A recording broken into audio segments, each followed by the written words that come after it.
Edmund O'Brien as... Johnny Dollar. Mr. Dollar, this is Miss Ramey, Legal Department, Britannia Casualty and Life. Oh, yeah, Miss Ramey. Thanks for calling back. I just wanted to get something straight. If a murderer is executed, does his policy pay off? Well, that's an unusual question. As far as I know, yes, but we've never faced a situation. Well, put on your makeup. It's liable to happen any minute. Edmund O'Brien in another transcribed adventure of the man with the action-packed expense account, America's fabulous freelance insurance investigator. Yours truly, Johnny Dollar. Expense account submitted by Special Investigator Johnny Dollar to Britannia Casualty and Life, Hartford, Connecticut. The following is an accounting of expenditures during my investigation of Stuart Palmer, the man who wrote himself to death. Expense account, item 1, $123.42, air and miscellaneous travel expenses from Hartford to Chicago and the Cook County Jail. Well, you can make up your own mind about him, Dollar. He's like all those writers. If he isn't guilty, he's crazy. How are you, Lieutenant? Oh, hi, Markowitz. This is Mr. Dollar. Hello, how are you? Mr. Dollar. He's an insurance dick. He wants to talk to Palmer. Call him out, will you? Sure thing, Lieutenant. Hey, Palmer, your mother's here. I'll see you on your way out, Dollar. Yeah, thanks a lot, Lieutenant. Here's your boy, Mr. Dollar. You'll have to talk to him through the bridge. Stuart Palmer? Yeah. My name is Dollar. Britannia Casualty and Life sent me out here. I understand you're in some difficulty. If there's anything I can do to help... You didn't come here to help me. You came to investigate my new policy. Now, look. I don't need your help or anybody else's. I paid my first premium. That's all you or the company need be concerned about. They're concerned about the fact that you're being held on suspicion of murder. That doesn't affect the policy. Have you retained counsel? That's none of your business. Thanks for the cooperation. Nice to meet friends in a strange city. You can have him, Markowitz. Thanks. Well, Dollar? Lovable, isn't he? What have you got on him? Oh, not much. Some wino was killed in the Clark Street pool room. Palmer was holding one of the cues. We pulled him in with about 14 others. When are you going to release him? We're not sure. He's been in before, you know. Tell me, what's the matter with him? Who knows? He's a writer. Crime stuff. Hangs around the West Madison district a lot of the time. Calls it research. Does he still have that Kenwood address? Wait a sec. Yeah. 5715. Well, I hope his wife is jollier than he is. Oh, Mr. Martin, I'm sorry. I thought you were somebody else. I am. My name is Dollar. I'm an insurance investigator. Oh, I'm sorry. We have all the insurance we can use. I said investigator. I want to talk to you about your husband. Oh, come in. Why do you do this to him? I know why. It's like he says. You're all after him. You don't like him because he's a genius. You don't understand him. You'll never understand Now, him. wait a minute. You can try all you want to. As Stuart says, when one human being does something better than another human being, that's when they attack him. Well, go ahead. Look, Mrs. Palmer, I'm on your side. I'm not the police. Oh. Now, why don't you sit down? I'll explain the whole thing to you. Come on. That's better. Now, your husband took out a $100,000 life insurance policy last week. Well, there's certainly nothing wrong with that. Mrs. Palmer, please. This week, your husband is arrested on suspicion of murder. There, now, see? You don't know anything about him, and already you're accusing him of the most awful I thing. am not accusing him of anything, Mrs. Palmer. I'm just trying to help. I talked with your husband a little while ago. He wasn't very cooperative. I'd hoped you would be. Well, you put him in jail, and then you expect him to be cooperative. Does he have a lawyer? Yes, of course, Mr. Martin. That's who I thought you were. Well, how does Mr. Martin feel about this? But he's been very nice. Stuart isn't worried. Stuart knows that Mr. Martin can spring him any time he wants to. I see. What does your husband write? Books? Well, he used to write for the radio. But as he says, it's a very limited medium. So one morning he went to his agent and tore that contract up right in his face. And that very day he started to write his play. 140 pages. Uh-huh. With real people and everything. He took every one of them from life. Is the play about crime? How did you know that? Well, I met your husband doing a little research in jail. Well, they put him in jail because they don't understand. As he says, they don't put a doctor to bed in a hospital because he's doing research on a dangerous disease. People don't know good from evil. That's what's wrong. They're afraid of the truth, and that's what's not right. He practically lives with his subjects. Criminals? Yes, he studies them. Nobody can write believably about something unless they're familiar with it. That's the sacrifice he makes. You don't get to see much of him, do you? Well, his work is infinitely more important than I am. But as soon as his play is produced, we're going away together. Atlantic City or Bermuda. The manuscript has been in New York for 6 months now, so it shouldn't be long before he hears. What has your husband's income been for the past 6 months? Well, there hasn't been much.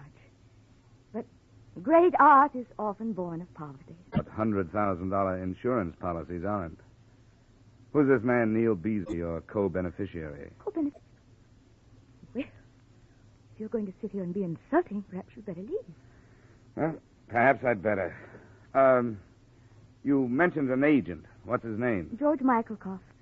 He's in the Ingram building. Crazy. That guy is crazy. You can't do business with a guy like that. Art, he talks. Everything's got to be art. Spends his time with bums, and he calls it art. Hasn't he done anything for 6 months, Mr. Michaelkoff? Not with me. Well, let's face it. Not with nobody. You know, he could have been a good writer, this boy. But he was too arty, not commercial. Then, boom, he's got to write a play. And where is it?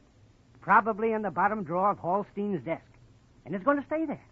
Here's a copy. Take it along and read it. Thanks. What about this research he does? Research? Is that what he told you? I had to go down to the county jail and bail him out. Twice. That's what washed me up. Someday they're going to catch him with the goods on him. You know, maybe it started out to be research, but it ain't now. Well, how did it start? With a guy named Neil Beasley. Neil Beasley? Oh, you heard of him, huh? Yeah. Yeah, that's the boy. He took Palmer under his wing, and that's where he still is. I don't know. Maybe he can't get out. Beasley came up to the office with Palmer once. What a character. Where does this Beasley hang out, do you know? Who knows? Nasty neighborhoods. Expense account, item 2, 80 cents, cab fare to a nasty neighborhood. After a lot of questions and bad bourbon, I came across a character who called himself Roscoe. Roscoe was the walking who's who of the district. When I mentioned the name Beasley, he swallowed his drink, wiped the back of his hand over his mouth, and leaned over the table toward me. Beasley. Let's see. Beasley. Come on, here. Here's something to stimulate your memory. Oh, yes, of course. Beasley, Neil Beasley. Been a friend of mine for years. Slipped my mind. Getting old. Beasley was born in Cincinnati of well-to-do parents. They say he attended Harvard, but perhaps it's only a story. You know how stories start. Skip the history. Where can I find him? Any number of places. If the racetrack was open, you'd find him there, but the racetrack ain't open. There is his place of residence. Where is that? I don't know. But he must live somewhere. Obviously. What would you suggest? You familiar with the Atomic Tavern up the street? Oh, I'm a stranger in town. Peoria? No. You have the face of a Peoria salesman. I don't know, something in the eyes. Yes, well, the Atomic Tavern up the street.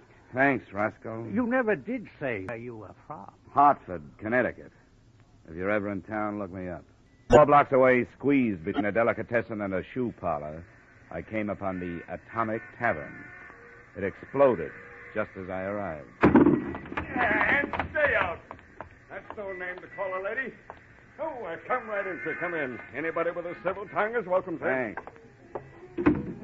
Yeah, boys. Neil Beasley around? Eh? Who wants him? His name is Johnny Dollar. I'm a friend of Stuart Palmer's. Well, you tell him that. He's at the back table there. All right, boys, come on, what you have? Don't bother me. Didn't bother me anymore. Your name, Beasley? Mr. Beasley. Who are you? Mr. Dollar. What business, Dollar? Insurance, investigation end. Can I sit down? I'm working for a company that holds a policy on the life of Stuart Palmer. Insurance racket. I wonder how it started. I suppose somebody back in Rome bet Julius Caesar 10 drachmas he wouldn't live through the 15th of March and won. What do you want with me? Well, I'm looking for somebody who'll make some sense. Maybe you're it. I understand you're Palmer's beneficiary. That's right. He's a good boy. Yeah, but he's not a good risk. The company insures a radio right out here and learn he's a petty criminal. What's your problem, Dollar? Why don't you cancel the policy? Well, I will if I can. Tell me, what got him started? Well, put yourself in his place. He spends a lot of time around here learning so he can write good stuff. He writes good stuff, so good they won't buy it, so he falls back on his education. That's logical, but illegal. Oh, forget him. They'll get me, too. It's fate. The bumps on your head, the lines in your hands, the stars, destiny. Who can stop it? Well, that's quite a philosophy you've got. I was looking toward the front of the building. I hadn't seen him come in, but it was Stuart Palmer. He was standing at the elbow of the bar, obviously looking for his friend. When he spotted me, he started for the door. Oh, down, Dollar. That's on, Beasley. Sit down and leave him alone. The cops released him. Just leave him alone. Let go, Beasley. Hey, watch the furniture. Lay off, will you? Look what you're doing. By the time I got outside, he was half a block away, heading west. I knocked over several West Madison Street characters, and then it suddenly occurred to me that the only reason I was chasing him was because he was running away from me. I was 50 feet behind him when he rounded a Walgreens drugstore on the corner. For a second, I lost him. Then I saw him. He wasn't running. He was turned toward me. Palmer! Don't! The crowd! I bent over the newsboy just long enough to see that he was dead. And I started after Palmer again. There was no mistake about it. He wanted that policy, and he'd kill to keep it. In just a moment, we will return to the second act of Yours Truly, Johnny Dollar. But first, the screen's sophisticated, caustic Mr. Belvedere, alias Clifton Webb, will swap quips with Bing Crosby on the Groner CBS show this Wednesday night. CBS cordially invites you to hear this great show that promises some of the best laughs of the season when it comes your way on most of these same CBS stations this Wednesday night. Mildred Bailey, the rocking chair lady of popular song, also will be on hand as guest star. So remember, be listening when Clifton Webb, Mildred Bailey, and Bing Crosby get together tomorrow night. Now, with our star, Edmund O'Brien, we return to the second act of Yours Truly, Johnny Dollar. I lost Palmer in the next block. If daylight had held for a little longer, maybe I could have stopped the whole thing. I looked at my watch. It was 6:05. The Hartford office was closed. I headed back for a phone in the Walgreens drugstore. I got to the corner just as the police in the person of Lieutenant Carrigan pulled up. All right, they're away. Dollar! What the devil are you doing here? Look at that kid, Carrigan, lying there. If you hadn't let that maniac out, the boy would still be hawking his papers. Hey, wait a minute. Back off. What are you talking about? Who do you think did it? Palmer. Palmer? Are you sure? Yeah, he was shooting at me. What'd you let him out for? Oh, look, Dollar, there are laws. I told you earlier we didn't have much on him. He was clear. Well, you're sure not clear on this one. Kid only had 3 papers left. I think you better tell me what happened, Dollar. Well, let's go away from here. Yeah. Oh, hey, folks, why don't you go home? Come on, move, huh? I don't know what there is about people. They're just glad it wasn't their kid. Now, here's the tale. I came down here to find a guy named Neil Beasley, a friend of Palmer's. Palmer showed up at the joint. When he saw me, he made a dash up the street. I took out after him, and when I got to the corner, he opened up. The kid was standing next to me. After the gunfire, I went after Palmer again. Believe me, I wish I'd caught him. Yeah. Sergeant? Yes, Lieutenant. Put out a general on Stuart Palmer. All the dope's in my office. Yes. Why would he want to kill you? It's a $100,000 question, Lieutenant. I'll be in the drugstore. Gotta make a phone call.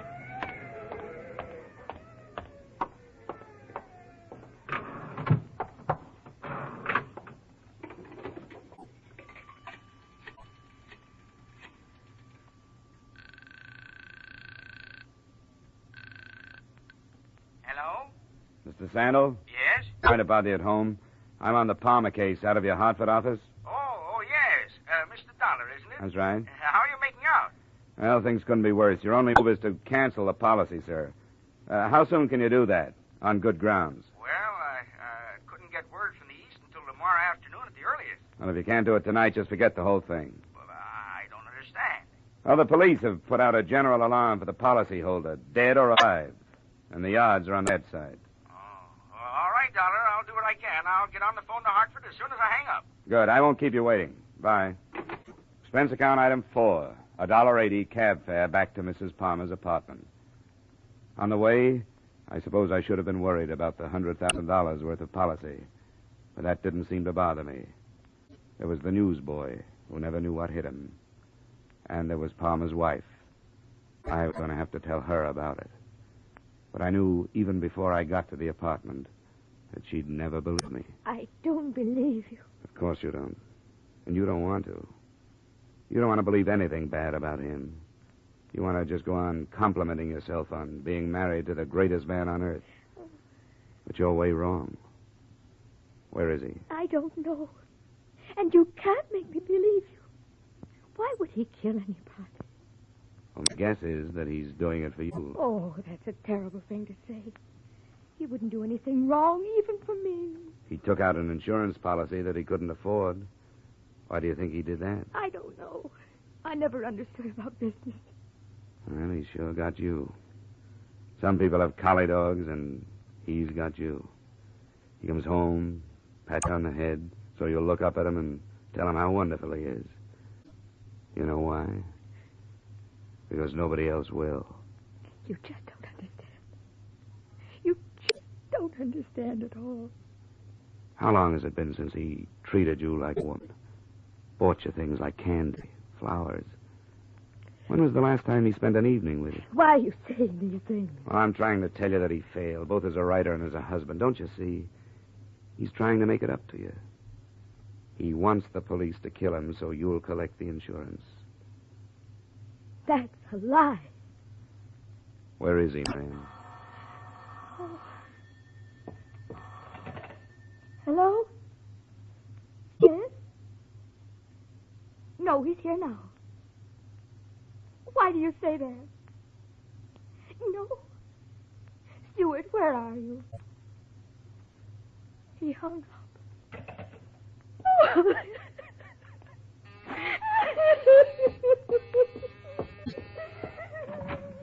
Well, look who's here. I wish Palmer was as easy to find as you are. You won't find him here. Does she know where he is? No, he just phoned her. Wouldn't tell her. Well, looks like a long night. Yeah. For her, too. Mind if I ride back to the Madison district with you? That's quite a theory, Dollar. What happens to a guy to get him in a mess like this? I don't know.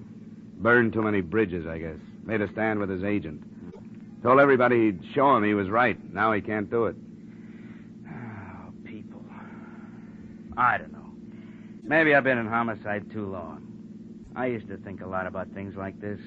You know, wonder about what started these characters, what got them to the place where I'd have to go after them. No more.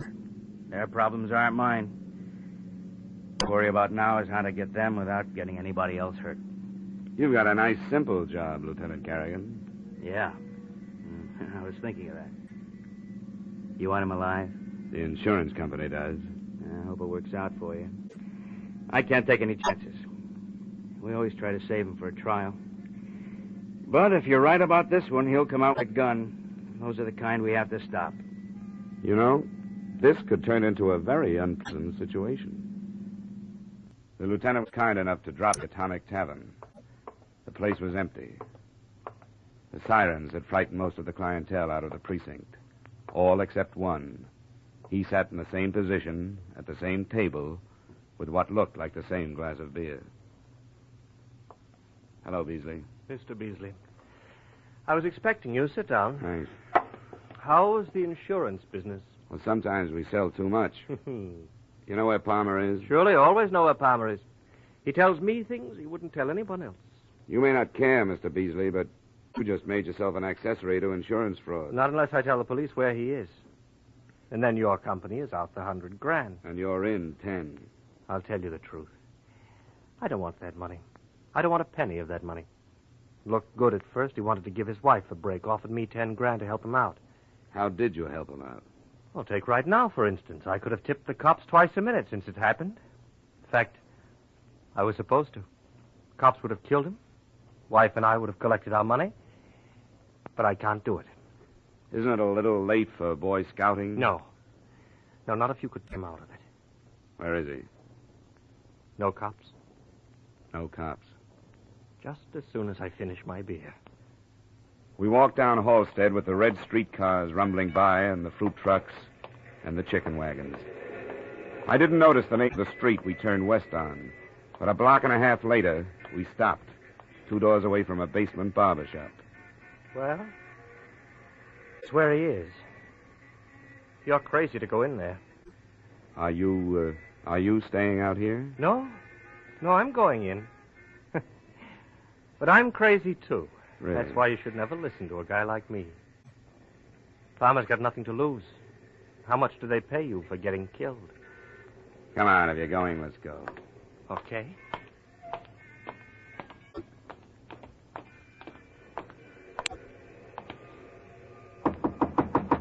Palmer. Palmer, it's Beasley. Let me in. Good work, Neil. Bring him in quick. You've got a good line, Beasley. Mr. Beasley. So good, I believe it myself. What's that supposed to mean? Oh, Palmer, it's a bad deal all the way around. What do you want to do, Make? You won't go down in any books. What's got into you? You helped me lay out the whole thing. Oh, yes, it looked good, but it won't work. He's right, Palmer. It won't work. I put through a cancellation request on your policy. But it hasn't gone yet. If it had, you wouldn't have come in here. It's no good, Palmer. Even if it doesn't come through, they'll fight it in court after you're dead. We've got too much against you. How far will they get without your testimony? You aren't going to be around to give it. Well, that's no good either. If you kill me, that'll clinch it. Oh, come on. Use your head, Palmer. You've got a chance. The newsboy is only a second-degree rap. There was no premeditation. You're trying awful hard to save that company of yours $100,000. Listen, there isn't a commission big enough to make me come here. All right, then why did you come? I don't know. Maybe because way back in my mind I thought to myself, I can get to this guy. Maybe it was your wife that made me come. I just saw her, Palmer. You know, you aren't doing her any favors by getting yourself killed. She loves you too much. You can't buy a thing like that off with $100,000. They're coming. I didn't tip them. They must have followed us down. It doesn't make any difference how they get here. Just so they come. Well, watch it, Dollar. Stay away from me. Nobody's going to stop me now. This is what they all wanted. Like the big literary agent with the big promises. Great play, he tells me. Yes, and the old friends. They'll cut the story out of the papers and they'll save it in the desk drawer. Poor Stu, they'll say. He could have been a good boy. Well, all right, they can save it. It's gonna pay off. That's what counts. It won't pay off, and you know it. The only guy that wants it this way is you, because you haven't got the guts to go on. Palmer, we know you're in there. We'll give you 30 seconds, Palmer. I'll be right out. Palmer, it's waste, Palmer. It's for nothing. It's no use, Dollar. He's going to do it. Better lie down on the floor.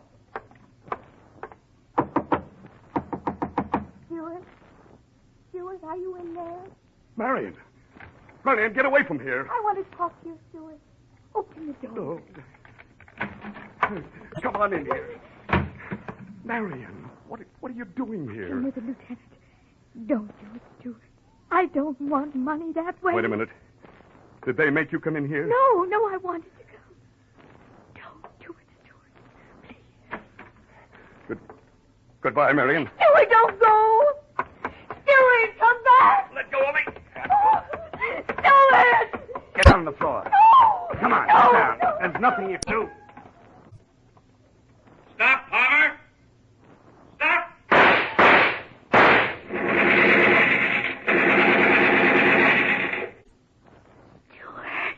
As you know, Palmer's policy was not canceled before he died. But I'm sure that with a staff of legal geniuses employed by the Britannia Company, you'll come out all right. A soft judge gave Beasley 60 days for attempted insurance fraud. And that was it. Expense account item 6, same as item 1, transportation Chicago to Hartford. Expense account total, $635.24. Oh, almost forgot.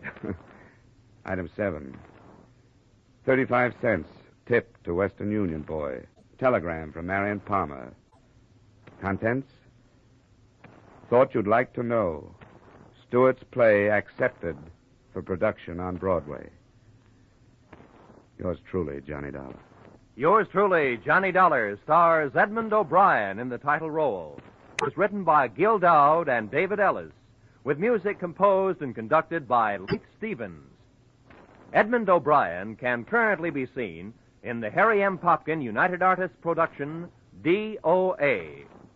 Featured in tonight's cast were Lorene Tuttle, Larry Dobkin, Bill Boucher, Bill Gray, Jack Crucian, and Herb Butterfield. Yours truly, Johnny Dollar, is produced and directed by Jaime Del Valle.